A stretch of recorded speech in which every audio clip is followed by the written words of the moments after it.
Con ustedes el doctor David Arvinson.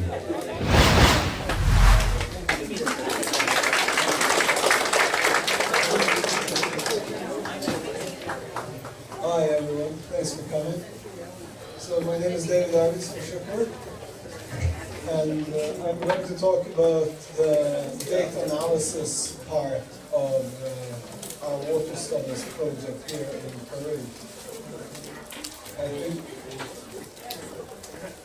I'm gonna help you. My name is Karen. Bueno, gracias por estar aquí. Bienvenidos. Les voy a conversar acerca del análisis de información en aguas que se va a hacer aquí en Barranco. And I thought I'd do that by giving you just a brief overview of the data analysis in the way that we've been doing it in our previous pilot project down in the Moquegua region, close to the Chilean border. Primero me gustaría empezar haciéndoles un breve resumen de lo que hicimos acerca de análisis de información en aguas en la región Moquegua. So this is just a very brief outline of the talk. I'm going to start talking about the water sampling in the Moquegua region. Then I'm going to talk about something called principal component analysis. And then after that I'm going to mention something called cluster analysis. Más o menos de esto se va a tratar la exposición. Primero una breve explicación de lo que hicimos en análisis en la región Moquegua. Después un análisis de los componentes principales que se encontraron y finalmente un análisis conjunto.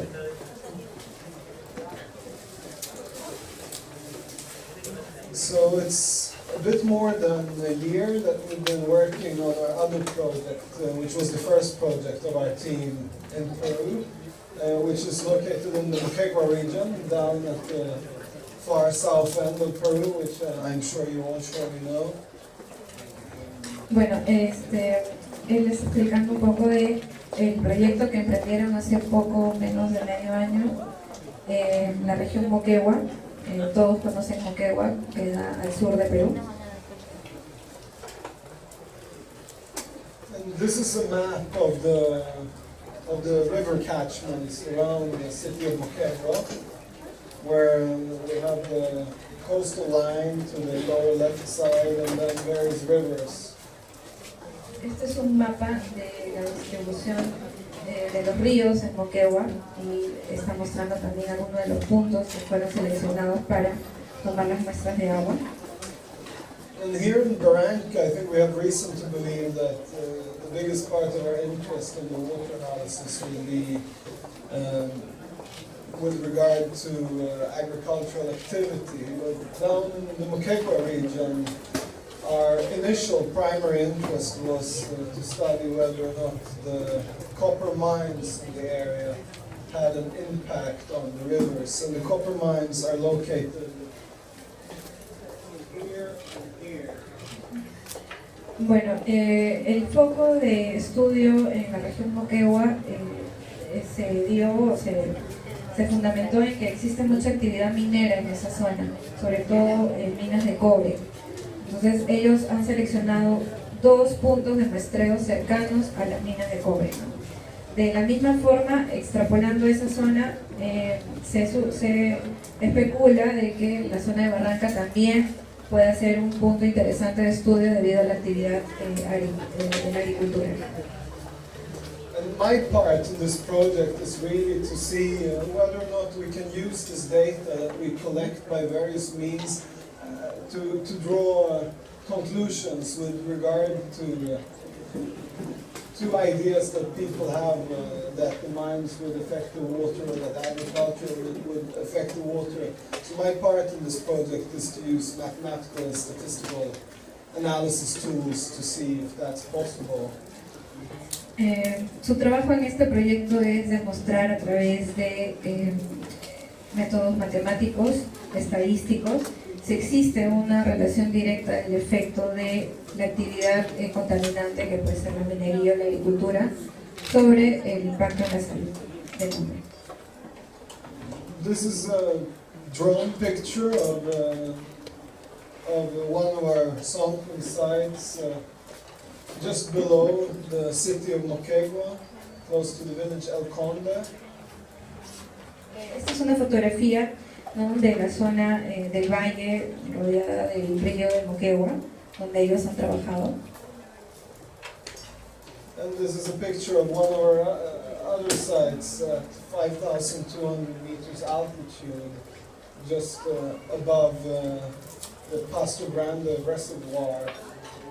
Esta es una fotografía también de Moquegua a 5.000 metros sobre el nivel del mar, donde nace uno de los principales ríos de esa zona. So the reason why I picked these two photos was to kind of give an idea of what we've been studying. These are very, very different sites, and the geology and the kind of biological nature around these sites are differing a lot. So in terms of making conclusions with regard to the nature of the human impact on the water quality around these sites, one has to be very careful and delicate in how one goes about doing that. La razón de mostrar esta fotografía es para hacerles notar la diferencia de condiciones ambientales a las que nos sometemos en un estudio, ¿no? Estas condiciones son en muchos aspectos diferentes a la zona de estudio en Barranca, ¿no?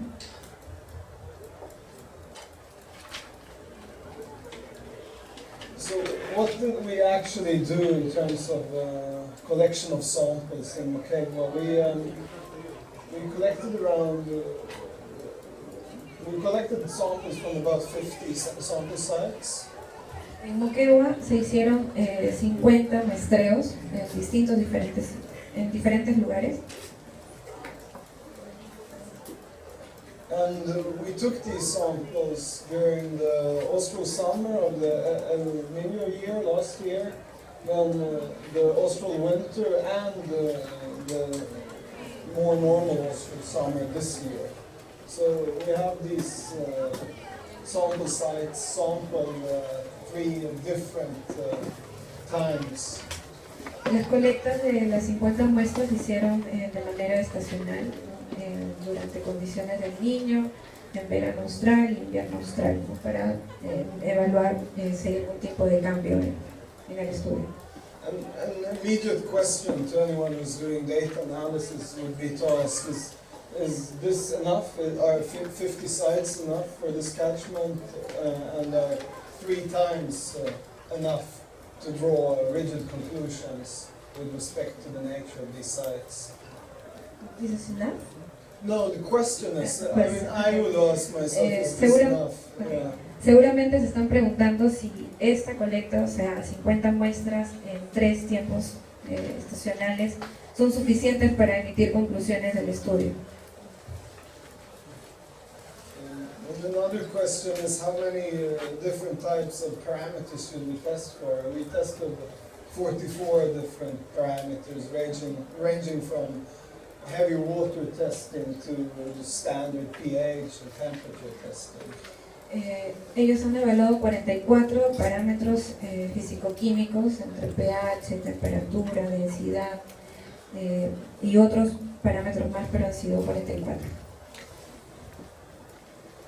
So in order to answer these questions, we used I'm just going to talk about the most standard methods, but we calculated correlation between the different parameters. We used principal component analysis, and we explored the differences between the sites with the cluster analysis.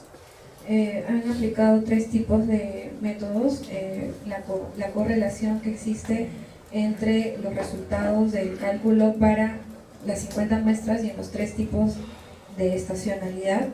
También han hecho el análisis de componentes principales y han explorado las diferencias entre los sitios cluster que le llaman. So these are the 44 parameters we tested for. Estos son los 44 parámetros físico-químicos que se han evaluado en las pruebas. And this is how the data looks when we just get it on our screen.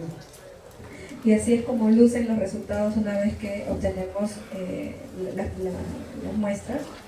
can you tell me anything about the nature of the sites? No, and I think this is kind of the reaction most people get. One would go about and investigate many sites, and one would end up with something like this with 44 parameters tested over 50 sites. And it's very, very hard to draw any general conclusions. You can look at specific arsenic levels, and you can see in this site it was high, in this site it was low. But if you want to weigh in 44 parameters, it becomes too much to kind of do with just your own intuition. La información mostrada de esta manera, 44 parámetros versus 50 muestras, es bastante pesada, ¿no? Así ustedes la ven y de repente dicen, ¿qué puedo sacar de acá? ¿No? So the way we interpret this data is that we use the standard technique called principal component analysis. And that's about, so this is the mathematical description of it. It gives us the direction of vectors in the parameter space, which best describes the variance of the data. So I think amongst the mathematicians here this might make sense, but I will try to make it a bit clearer in the next slide. ¿Cómo interpretamos los datos? Existe un método matemático estándar que se llama el análisis de componentes principales, que nos da la dirección, dice, de los vectores en un determinado espacio, ¿no? Eso nos va a describir la variabilidad de la información, ¿no? También está indicando que seguramente los matemáticos deben estar comprendiendo esto muy bien, pero vamos a tratar de hacerlo en un lenguaje simple para que todos podamos entender.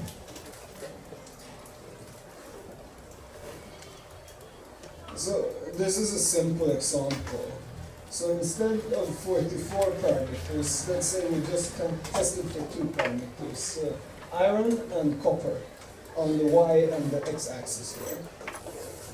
Vamos a hacerlo sencillo. Por ejemplo, esta es una gráfica del comportamiento de los resultados de dos metales, hierro y cobre, en el eje X y en el eje Y.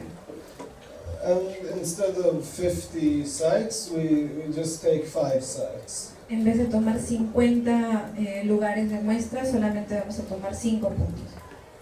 So, and this is just made up numbers, but I placed these 5 sites on the left-hand side according to how they score on the iron and copper measurement. So each point, 5 points, it corresponds to the specific score this site had in the iron and the copper measurement. Cada punto que está mostrándose en la gráfica corresponde a las medidas, a las cuantificaciones, digamos, de las concentraciones de cobre y hierro para el sitio estudiado.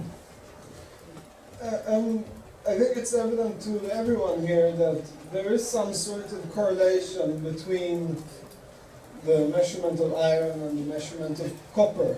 The most obvious one being that if you have a higher score on the concentration of copper, you have a higher score on the concentration of iron.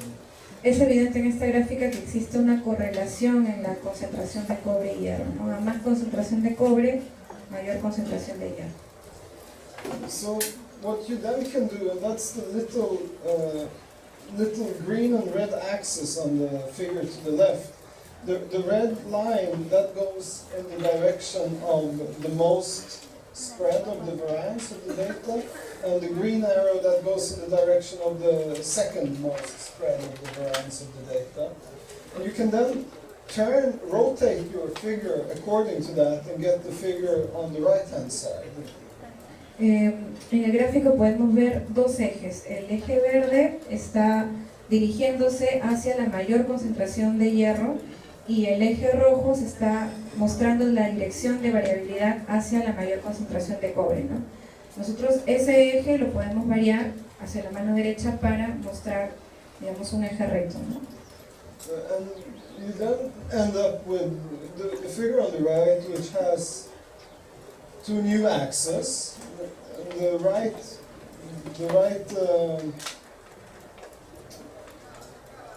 The horizontal axis being the first principal component, which is the direction of the vector that has the most spread of the data, and the vertical axis is the direction of the vector with the second most spread. But these axes, instead of being copper and iron now, they're made up of a composition of both.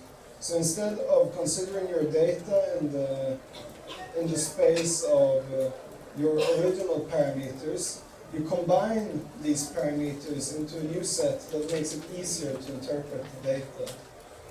En el gráfico de la mano derecha tenemos dos ejes en una nueva ubicación, ¿no? Ahora se ven de manera horizontal y vertical.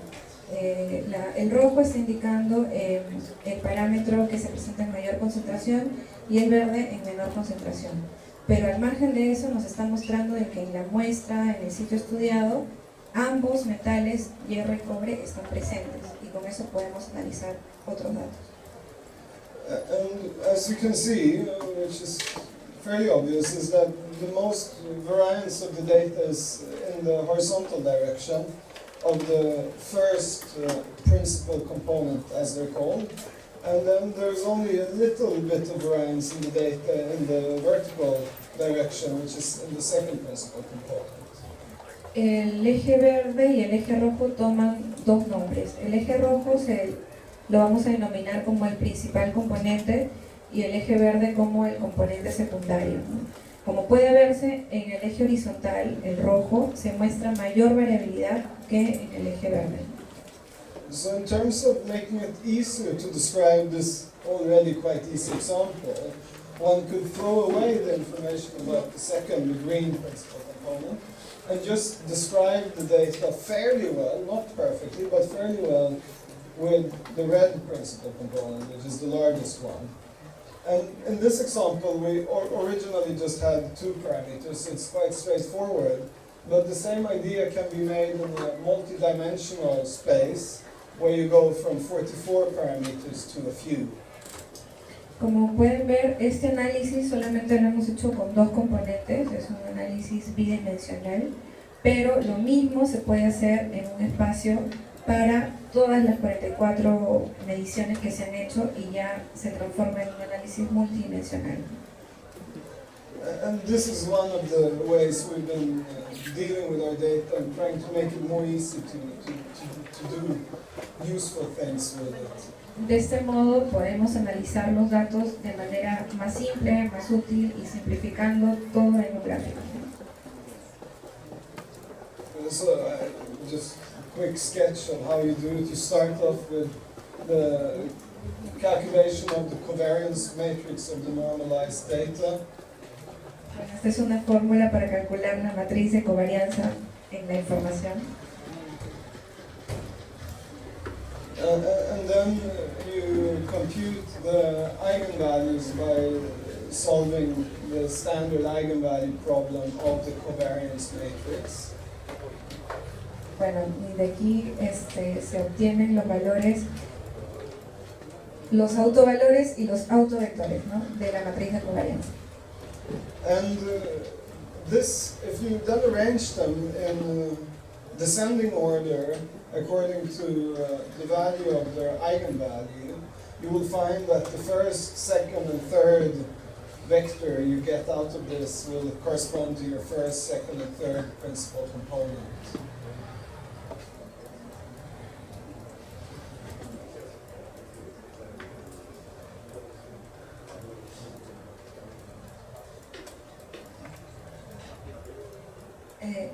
Los valores más altos, los valores más representativos son o corresponden al componente principal y los otros corresponden al componente secundario, ¿no?, que vimos acá. So how did it go then in the Mukewa region? We weren't able to reduce our 44 parameters to just one. That would have been amazing, but we were able to reduce these 44 parameters into 10 and still describe 90% of the variance of all the data. And actually, by just keeping one of these principal components, we can describe about 40% of the variance of the data, as can be seen on the figure to the right-hand side. Esta fórmula que vimos anteriormente se usa justamente para determinar de los 44 parámetros cuáles son los parámetros más relevantes, ¿no? Y se han reducido a 10 nada más, y esos son los que se van a evaluar. So going from these original 44 parameters, we can then reduce it to 10, which are composed of these. Bueno, está mostrando ya la tabla de los 10 parámetros que se van a evaluar. ¿Ves?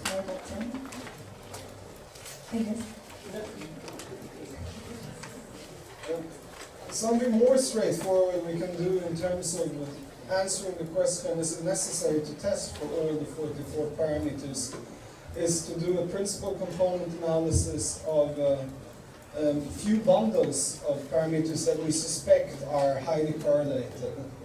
Una de las preguntas que nos planteamos es ¿por qué reducir, ¿no? de 44 a solamente 10 parámetros? Y si esa información nos va a poder permitir analizar los datos, ¿no? So in these two figures, we've been looking at 4 and 3 different parameters respectively. And in both these cases, we can see that they can be represented by a single principal component to a very, very high extent, indicating that they're very, very strongly correlated. And by knowing this, it's possible to reduce the total number of parameters that we test for in the investigations of the river quality, and thus making the entire investigation process cheaper and faster. El hecho de reducir parámetros, lo último que dijo, nos permite abaratar costos y también tiempo, ¿no? Hacerlo más rápido. Está mostrando el análisis a través de 4 tipos de parámetros y 3 tipos de parámetros, ¿no? Mostrando que existe una variabilidad significativa para poder estudiar estos parámetros, los parámetros seleccionados. So if we then go back to the original catchment study here, this is a topological map over the Turata River. Estamos acá en los puntos de análisis, es un análisis conjunto de varios sitios alrededor del río Torata. And the golden circle at the top of the figure, not all the way to the top, but above the middle of the figure, that's the Cuajona mine. Y el punto amarillo es la mina Cuajona, que está cerca del río. And this is what's called a cluster analysis of the samples we've collected. Este gráfico es lo que llamamos el análisis conjunto de todas las muestras.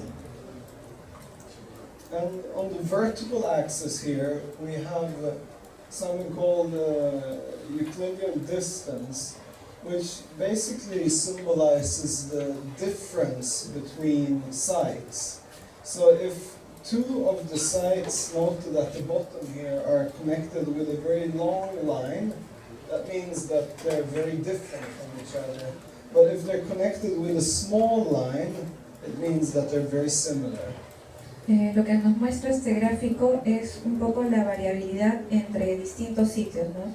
Si existe una línea muy grande que separa dos puntos, quiere decir que son muy diferentes, ¿no? Los resultados. Pero si existe una línea corta que une a dos puntos, son muy similares, ¿no?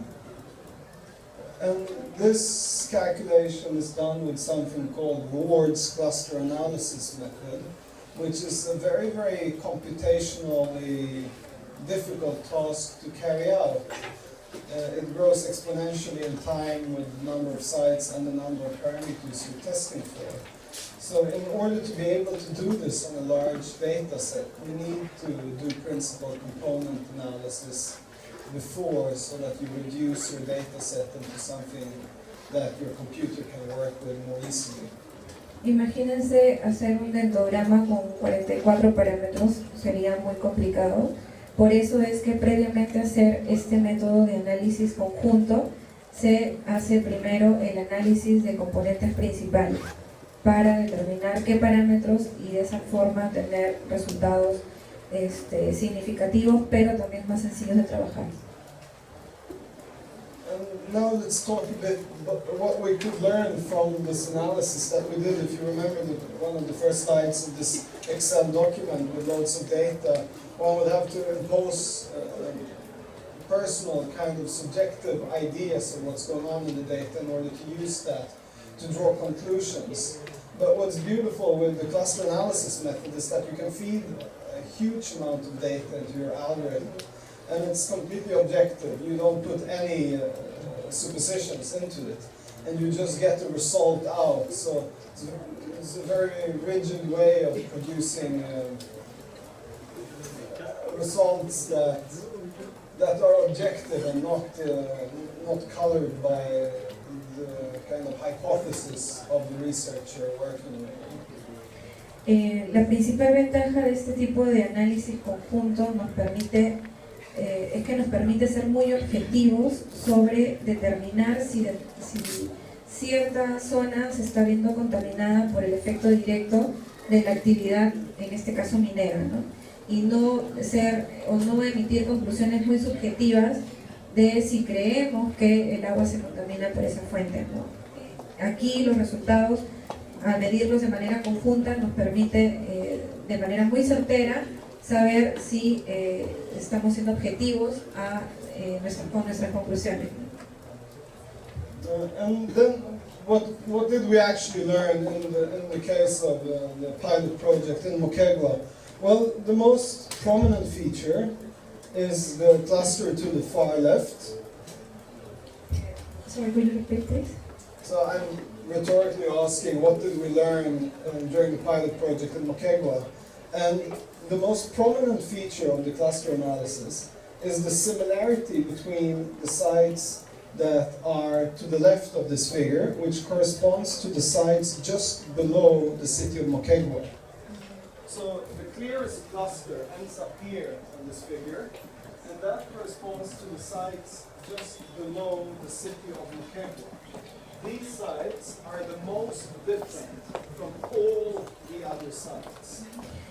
Está explicando que los resultados del primer clúster, ¿no?, que está encerrado en rojo, están mostrando resultados muy diferentes a las otras zonas que se han evaluado, ¿no? Y que coincide que está muy distante de la zona minera. Does anyone want to guess why that's the case, or why do you think it's the case that the sites below the city of Moquegua are so different from all the other sites? ¿Alguien cree por qué los resultados para este lugar son muy diferentes a los otros? Do you know why?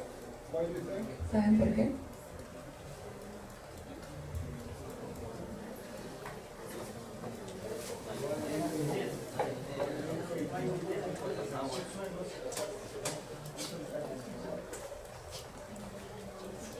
The toxic metals can be absorbed by the soil. Yeah, personally, I don't know. I'm not doing the water analysis myself, but what I do know is that these sites are very, very different. Some people have been suggesting the soil, some people have been suggesting that it's the agricultural activity around the city of Moquegua that causes this. But this is then things that I can point out, and then other people in our research team that work with a specific water analysis can then go into these specific sites and look and find the reason for this. And by combining these mathematical methods with the expertise of the people with the chemical backgrounds in our team, we can draw these conclusions. Él no sabe con exactitud por qué, no puede responder esa pregunta, pero lo que sí certeramente sabe es que estos puntos de muestreo muestran resultados muy diferentes a los demás. Entonces él está proporcionando estos resultados a otros miembros del equipo de Cambridge, que son los que se encargan de determinar el porqué. And then the question that we were most interested in when we started this project was the impact of the mine.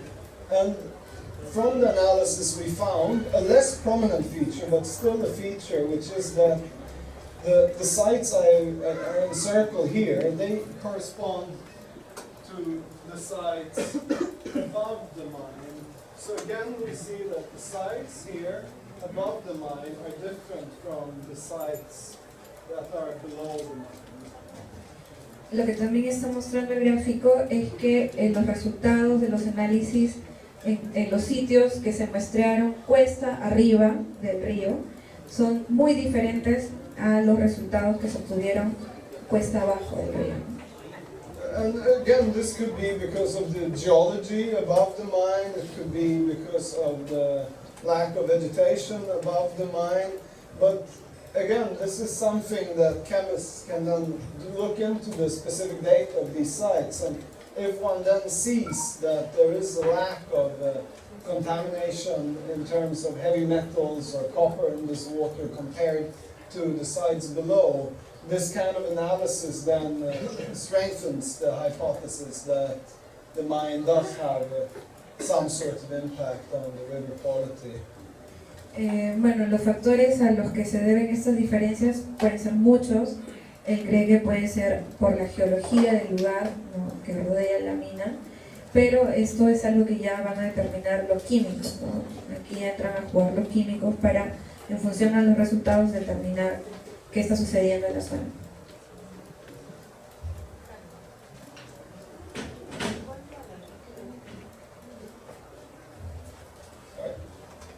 Do you have questions now? She can ask me, it's fine, anytime, yeah. Okay.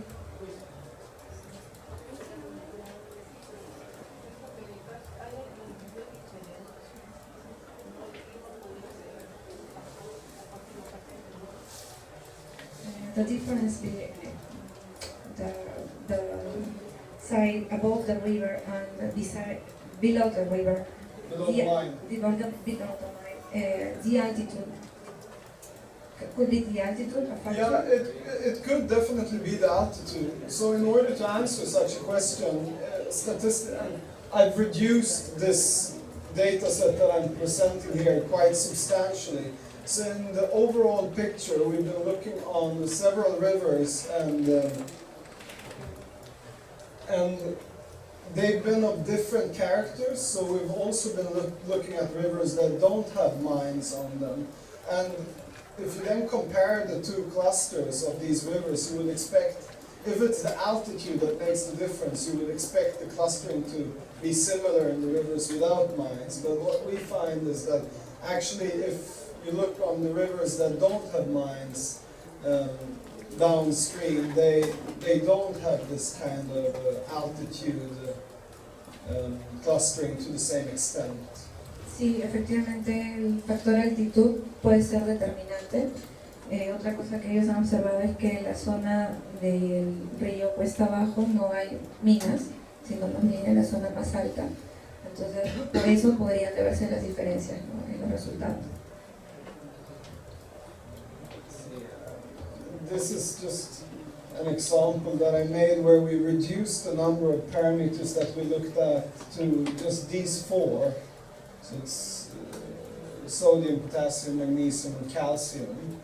And the same kind of cluster pattern appears in the Moquegua region. So this is again something where we could use the principal component analysis to actually be able to compose these cluster diagrams by just testing for four different chemicals.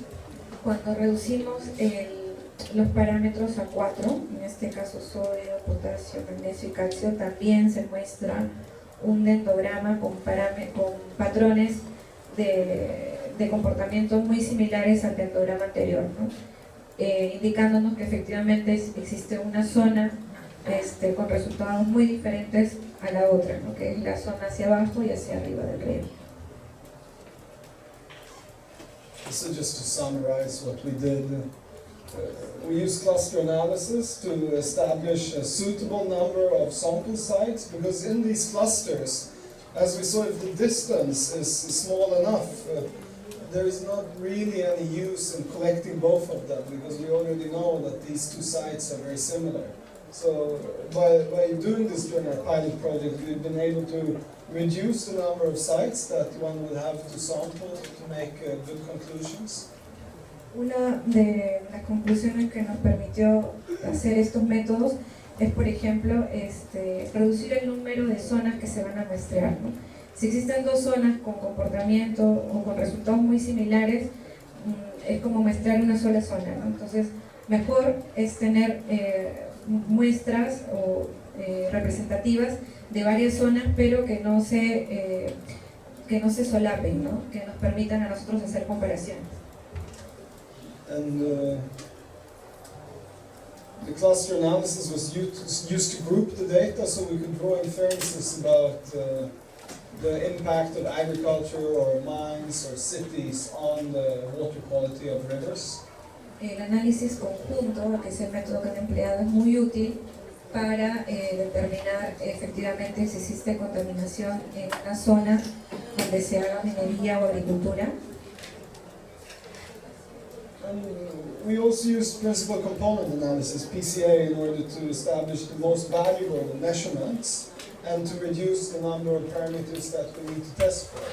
Finalmente, el análisis de componentes principales, ese método, es muy útil para medir los parámetros más adecuados que nos permitan a nosotros obtener los resultados que se buscan, ¿no?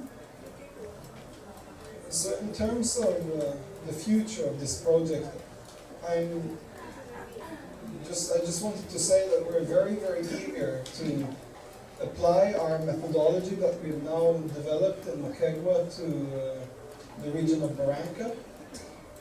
Respecto al futuro del proyecto que está haciendo Barranca con la Universidad de Cambridge, es aplicar estos mismos métodos que se han hecho en Moquegua para evaluar cómo se comportan las zonas que se van a estudiar aquí en Barranca.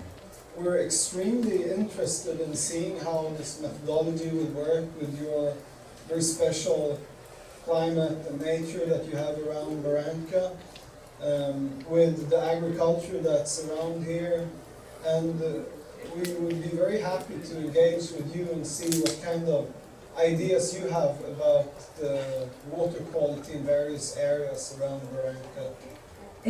Está indicando que está muy entusiasmado de participar en este proyecto, le interesa mucho porque Barranca es una zona con condiciones ambientales muy diferentes a Moquegua y además los está invitando a sugerir o recomendar algo para que ellos puedan mejorar su técnica, ¿no?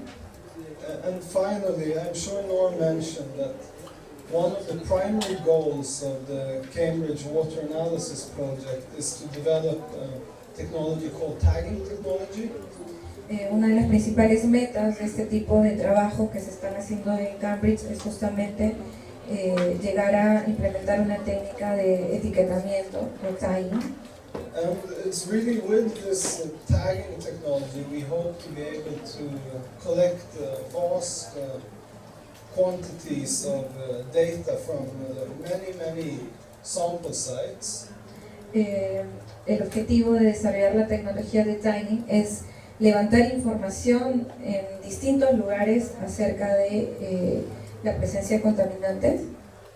And the hope is then that we will be able to transfer the knowledge about this kind of statistical analysis to the University of Barranca so that these inferences about the reasons for water quality differences between different areas of Barranca, that you will be able to make these inferences here, and that you then will be able to do all the studies of water here and make these objective conclusions with regard to this data.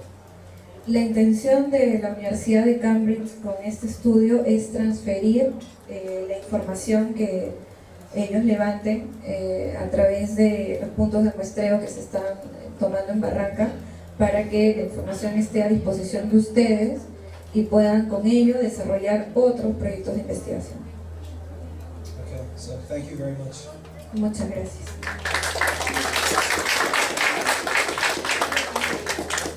And any questions, of course. Preguntas, por favor.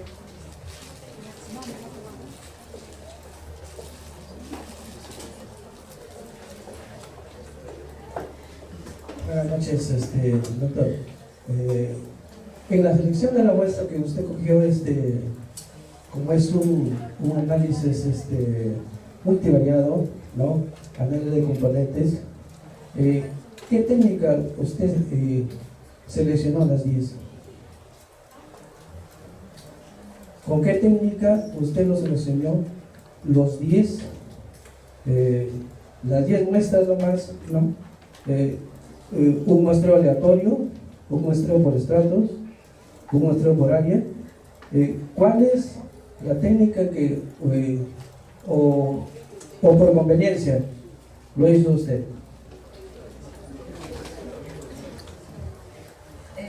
He wants to know how do you select the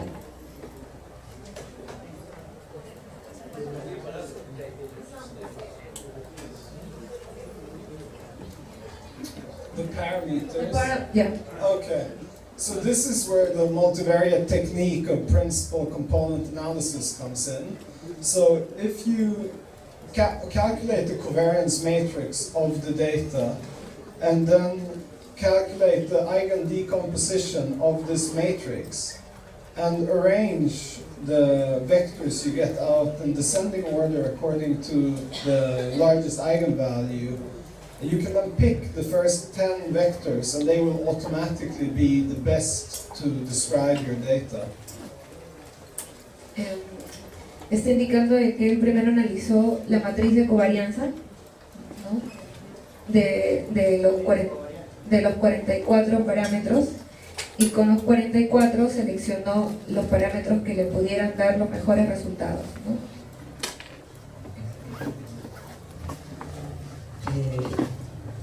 Para los 10 problemas que es la muestra, ¿no? También se usa para la técnica de Pearson en la matriz para ver la correlación, ¿no? Eso no lo comprendí bien.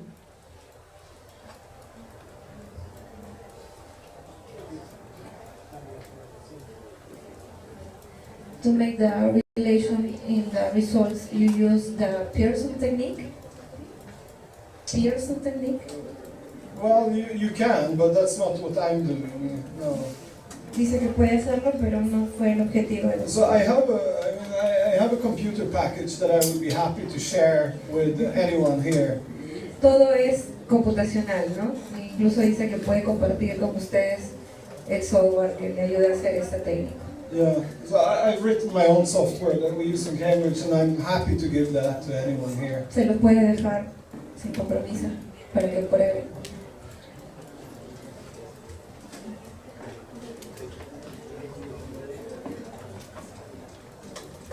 ¿Otra pregunta?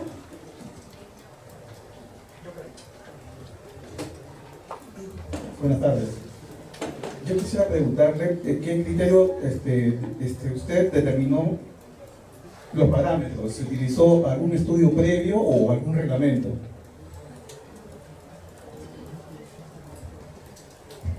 Do you use another criteria to select the parameters? Another condition, another study to select the parameters? Well, the type of study is called principal component analysis. It's the easiest of kind of family of analysis techniques called factor analysis, which is it's a standard way of using the eigen decomposition of the standard covariance matrix of the Z-score normalized data in order to find these composed parameters. Él dice que es un método estándar, ¿no? Que una vez que tú tienes todos los parámetros, se aplica la matriz de covarianza y con eso ya selecciona los parámetros que se van a emplear, ¿no? But there are other techniques, definitely. Pero existen otras técnicas, obviamente, ¿no? Ese es el que ha usado el doctor, es el análisis de componentes principales, ¿no? Eso.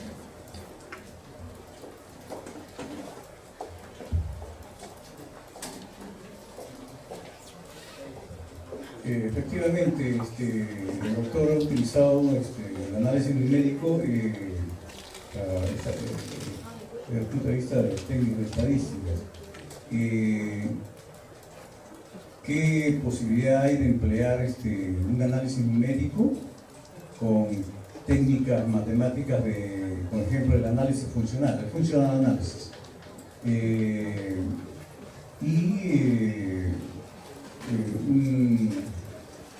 Un ejemplo de ello sería el conocido método del elemento finito, por ejemplo, ¿no? O sea, usar técnicas de análisis funcional para hacer un análisis numérico.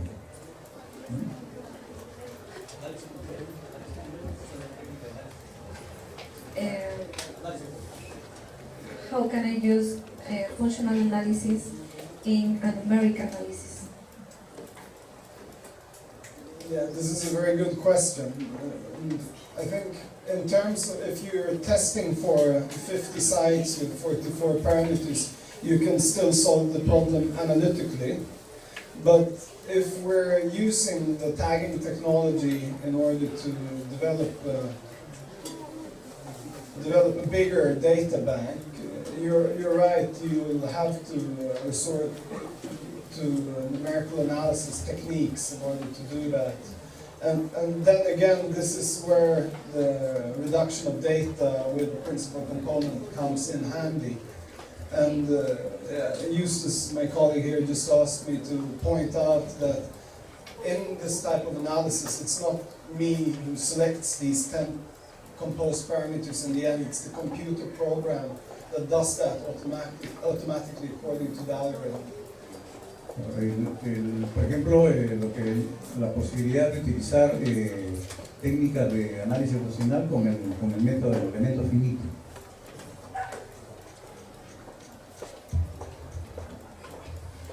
The possibility to use functional analysis with the method of the finite element. Okay, yeah. I mean, that's definitely a possibility, but what do you think, what kind of questions would you want to ask using this technique? Using distributions theories. But what kind of questions would you be interested in asking with this technique? ¿Qué pregunta en específico?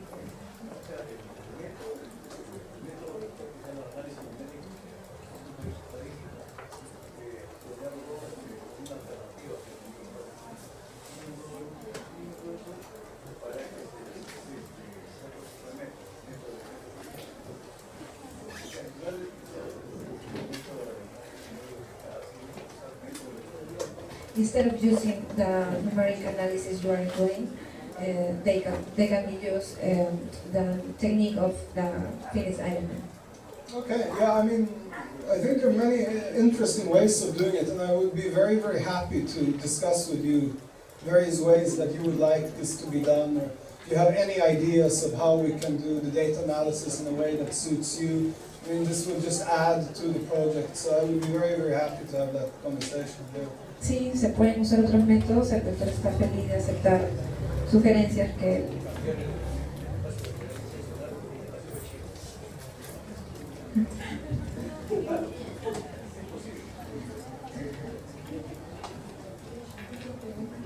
What was that?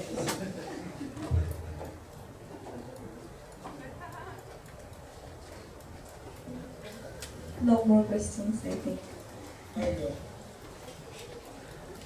Thank you very much. Thanks. Very interesting.